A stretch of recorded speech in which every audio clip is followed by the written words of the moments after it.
ডিম মারলে কেউ চোট লাগে আমি তো প্রথমবার দেখলাম। মমতা ব্যানার্জি তো নিজে ডক্টর, উনি তার এমপিদের বলতেন কি ওষুধ খাওয়া উচিত, উনি দেখতে পারেন। যারা কোনোদিন সরকারি হসপিটালে ঘুরে দেখেনি ওখানে মানুষের চিকিৎসা হয় কি পশুর চিকিৎসা হয়, আজকে সার্টিফিকেট নেওয়ার জন্য ওই হসপিটালে যেতে হচ্ছে, পুলিশকে দোষ দেওয়া হচ্ছে। আজকে পুলিশ যদি নগদাধীন হয়ে যায়, নিকম্মা হয়ে যায়, তার জন্য দায়ী কে? আমরা তো 15 বছর পুলিশের বিরুদ্ধে লড়ছি আর এই কমপ্লেন করেছি। আজকে পুলিশ খারাপ হয়ে গেল, আজকে ডাক্তার খারাপ হয়ে গেল, হসপিটাল খারাপ হয়ে গেল যখন সময় খারাপ হয়েছে। আজকে এইসব নাটক দেখতে হচ্ছে আমাদের। কিচ্ছু হয়নি, হিরো হতে গেছিলেন কেন? জীবনে যে মাটিতে পা ফেলেনি, হাওয়াতে নেতাগিরি করে বড় হয়েছেন। 22টা গাড়ির কনভয়, 100টা পুলিশ, এ তো আমরা ছোটবেলা থেকে দেখে এসেছি। কিসের জন্য, কিসের অধিকারী পেতেন? যখন আমার গাড়ি ভাঙতো, আমাদের কর্মীরা সুসাইড করত, যখন পিটিয়ে মারা হতো আমাদের কর্মীদের, ওদের নেতারা কুণাল ঘোষ, ববি হাকিম স্টেটমেন্ট দিত কি জনরোষে বিজেপির লোকেদের মেরেছে। দেখুন জনরোষে কি বলে, কাকে বলে। আর যখন সুইসাইড করতো আমাদের কর্মীরা, বলছে বিজেপির লোকেরা হতাশায় সুইসাইড করছে। তোমার কাউন্সিলর সুইসাইড কেন করলো? কেন বাড়ি ছেড়ে পালিয়ে যাচ্ছ? পাবলিক রাস্তায় কেন পেটাচ্ছে?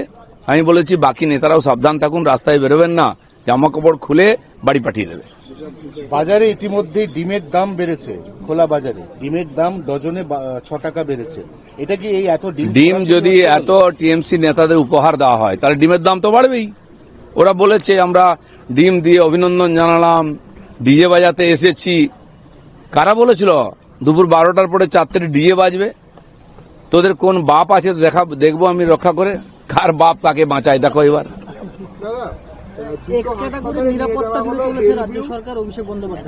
রাজ্য সরকার তো আগেও দিয়েছিল, রাজ্য সরকার তো দিয়েছে। আর আমাদেরকে রাজ্য সরকার কোন, আমি এমএলএ ছিলাম, আমাদের এমএলএদের জন্য ভিক্ষা করেও সুরক্ষা দেয়নি, তাদেরকে মারা হচ্ছিল। আমাদের এমপি খগন মুর্মুকে মেরে রক্তাক্ত করে দেওয়া, সে ফটো আপনারা দেখিয়েছেন। তখন সিম্পেথিও দেখিনি, নাটকও করিনি। তো একটা এমপির সুরক্ষা নেই, এখন বলছে উনি এমপি। আচ্ছা, বিজেপির এমপি হলে এমপি নয়, টিএমসির এমপি হলে এমপি। আমাদের বাধ্য হয়ে কেন্দ্র সরকার আমাদের এমএলএদের সুরক্ষা দিয়েছে সিআইএসএফ এর। বিধানসভার মধ্যে সিআইএসএফ কে ঢুকতে দেওয়া হতো না। 100-150 সুরক্ষা কর্মী তারা বাইরে রৌদ্রে দাঁড়িয়ে থাকতেন, সেদিন তো আমরা দেখেছি। আমি তো একটা কথাই বলবো, দেখ কেমন লাগে, এছাড়া কি বলা আছে?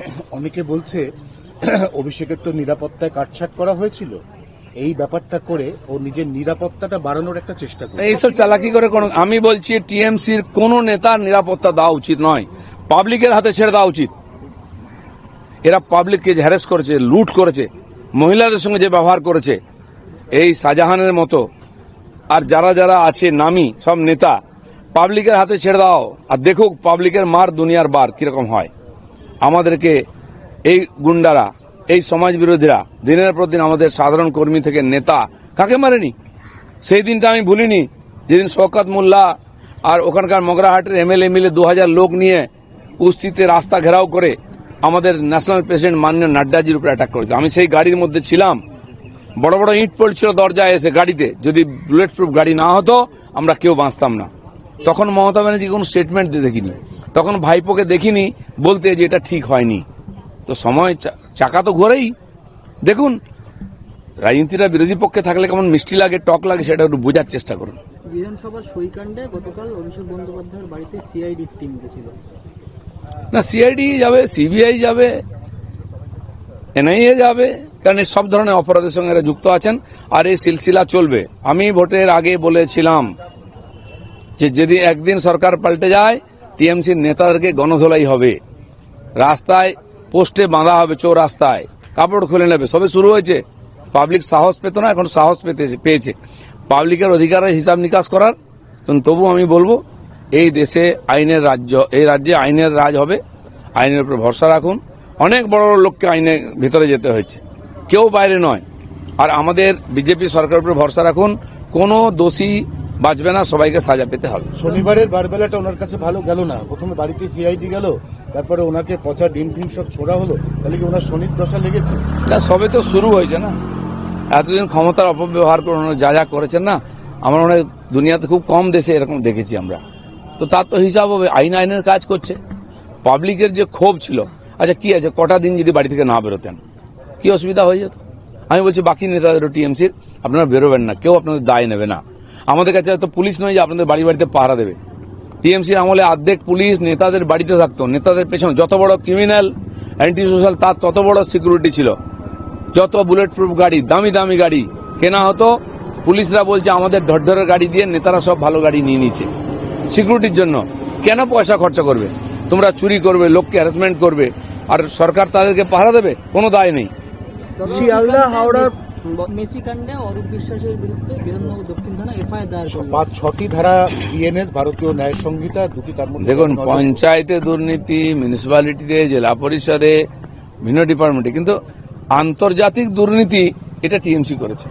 আন্তর্জাতিক অপমান মেসিকে টিএমসি নেতারা করেছেন। বাড়ির বউ চাকর বাকরকে নিয়ে তার সঙ্গে সেলফি তুলিয়েছেন। ইলেকশনে তার লাভ নেওয়ার চেষ্টা করেছেন। আমার তো মনে হয় বেশি না পালিয়ে গেলে তাকে টিকিটও দিয়ে দিত, একটা এমএলএ বাড়ত। কি ধরনের বেইজ্জতি! বাঙালির মুখ কত পোড়াবেন আপনারা প্রত্যেকটি জিনিস। এবং তাকে নাম করে কত কোটি কোটি টাকা তোলা হয়েছে, লুট করা হয়েছে। সেই কমিটিতে বা ওইখানে ছবিতে যাদের দেখা যাচ্ছে প্রত্যেকের বিরুদ্ধে সরকারি আর পুলিশ ব্যবস্থা নিক, এটা সাধারণ মানুষ চাইছে। শিয়ালদা হাসপাতালে নিয়ে যাওয়া হলো, নেওয়া হয়নি, সেরকম কোনো অবস্থানে ভর্তি জানিয়ে দেওয়া হলো। ভিডিও সামনে এসছে আমাদের কাছে যে রীতিমতো মমতা বন্দ্যোপাধ্যায় চিকিৎসকদের থ্রেট করছে হাসপাতালের ভেতরে। এই যে থ্রেট কালচার হাসপাতালে তো আগে ছিলই, সুপার করতেন, ডাক্তাররা করতেন। এখন মুখ্যমন্ত্রী থ্রেট কালচার চালু রাখার চেষ্টা করছেন, ওটা হবে না। জমানা পাল্টে গেছে। ডিম মারলে কেউ চোট লাগে আমি তো প্রথমবার দেখলাম। মমতা বন্দ্যোপাধ্যায় বেরিয়ে অভিযোগ করছেন যে প্রশাসনের তরফ থেকে, পুলিশের তরফ থেকে হাসপাতালকে চাপ বিজেপি দেওয়া চাপ হচ্ছে। দিয়েছে বলে বেলভিউ ভর্তি দেয়নি। বিজেপি ভয় দেখাচ্ছে, এটা মমতা না বন্দ্যোপাধ্যায়। না, কেন ভর্তি নেবে? একটা অসুস্থ মানুষের জন্য বেড আছে। একটা সুস্থ মানুষ গিয়ে একটা বেড দখল করে থাকবে? আমি দেখলাম অ্যাপ্রন পরে গাড়িতে উঠছেন, ঘুরে বেড়াচ্ছেন। হসপিটালটা কি ট্যুরিজম নাকি? ঘুরতে যাওয়ার জায়গা? ডাক্তারকে চমকে তোমাকে হসপিটাল নেবেন? আরে এদেরই যে ক্লাব আছে, ডায়মন্ড হারবার স্পোর্টিং ক্লাব, এই সেন্ট্রাল পার্কের পেছনে একটা জায়গা, একটা মাঠ পুরো দখল করে রেখে কয়েক বছর। তাকে চ্যাম্পিয়ন করতে হবে, তাকে এ ডিভিশনে তুলতে হবে, ফার্স্ট ডিভিশনে। তার জন্য রেফারিকে চমকানো হতো, তার জন্য কর্মকর্তাদের চমকানো হতো। আমাকে বলেছিল লোকেরা তদন্ত করুন। আমি চ্যালেঞ্জ করছি, এই থ্রেট কালচার ভুলে যান। মানুষ ঘুরে দাঁড়িয়েছে, রাস্তায় না বেরোনোই আপনাদের পক্ষে সবচেয়ে ভালো। দাদা অ্যাপ্রনটা কি চুরি হয়ে গেল তাহলে? আর ত্রিপল চুরি হতে পারে, এটা অ্যাপ্রন চুরি হবে না? দাদা, শিয়ালদা হাওড়ার পর গতকাল মধ্যরাতে দমদম স্টেশনের বাইরে এবং প্ল্যাটফর্মের সমস্ত হকার উচ্ছেদ করে দেওয়া হয়েছে বেআইনি দখলদারদের। তবে যারা ব্যবসায়ীরা তারা বলছেন 20 বছর ধরে সংসার চালাতাম, এখন কি করবে? না, প্রথম কথা তো যে যেখানে ইচ্ছা বসে গেছে, এ অধিকার কেউ দেয়নি। সরকার ভাবছে, কিন্তু আগে স্টেশনটা যারা যাত্রী আছেন, প্যাসেঞ্জার, তাদের জন্য প্ল্যাটফর্ম। কোথাও প্ল্যাটফর্ম বসা দাঁড়াবার জায়গা নেই। আপনি যদি একটু লেট হয়, ট্রেন ঢুকছে, ছুটে এসে তখন 10 জনকে ধাক্কা মারতে, দোকান ডিঙিয়ে যেতে হবে। কেন? কে অধিকার দিয়ে? কোন নেতার টাকা নিয়ে বসে, তার দায় আমরা নেব? সারা ভারতবর্ষে সব জায়গায় এখন হঠাৎ এই হকারদের প্রতি সিম্প্যাথি জেগে উঠেছে লোকের। কেন ভাই? অনেক জায়গায় হকার কর্নার্স হয়েছে। সরকারও ভাবছে অন্য জায়গায় জায়গার ব্যবস্থা করবে, সেখানে বসবে। তার কিছু নেই, নিজের বাড়ি আছে, সরকারি জায়গা দখল করে বসে আছে। নিজের একটা দোকান আছে, ফুটপাতে একটা বা স্টেশনে দোকান করে বসেছে। এগুলো তো মেনে নেওয়া যায় না। সরকারি জায়গা কি ব্যবসা করার জন্য, কামানোর জন্য আছে নাকি? আপনি দেখুন সব জায়গায় লোকেরা ভাড়া দিয়ে বড় বড় দোকান নিয়েছে, তার সামনে স্টল লেগে গেছে, দোকান লেগে গেছে। তারা কি অপরাধ করছে? তারা জলের ট্যাক্স দিচ্ছে, তারা বিদ্যুতের ট্যাক্স দিচ্ছে, তারা ভাড়া দিচ্ছে, অথচ খদ্দের তার কাছে পৌঁছতে পারছে না।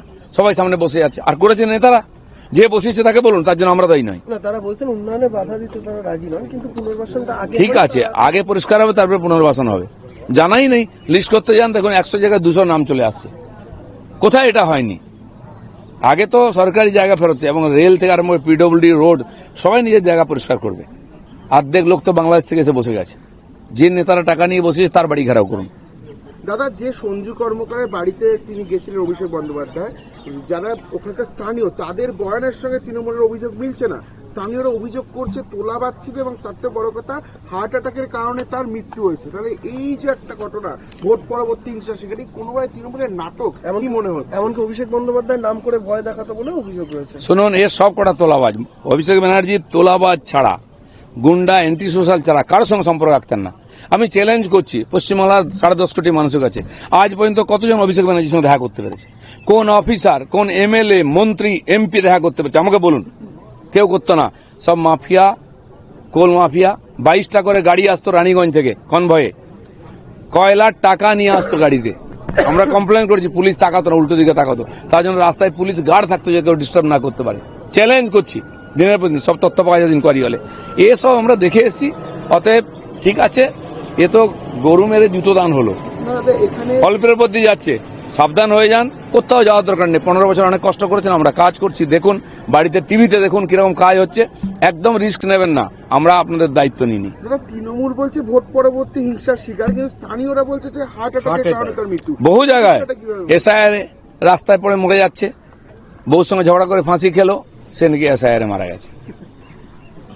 ওই সময় যে জিএসটি হলো বা ডিমনিটাইজেশনে কেউ মারা গেল হার্ট অ্যাটাক করে, কোনো হসপিটালে চিকিৎসা ব্যবস্থা নেই, লোক মরে যাচ্ছে, বলছে জিএসটি লাইনে মারা গেছে। এখন এসআইআর মারা যাচ্ছে, এখন পাবলিকের পেঁদানি ভয় সুসাইড করছে, বলছে আর ইয়ে হয়েছে। যে লোকটা অ্যান্টি সোশ্যাল পাবলিক জানে, যার নামে কেস আছে, তার প্রতি কোনো সমবেদনা নেই। সে গলায় দড়ি দিল, কি বিষ খেলো, কি হার্ট অ্যাটাক করলো, এ তো প্রায়শ্চিত্ত হচ্ছে মাত্র। এইরকম ডজন ডজন লোক আছে, কতজনের বাড়ি যাবেন আর কতবার ডিম খাবেন, এটাও ঠিক করুন।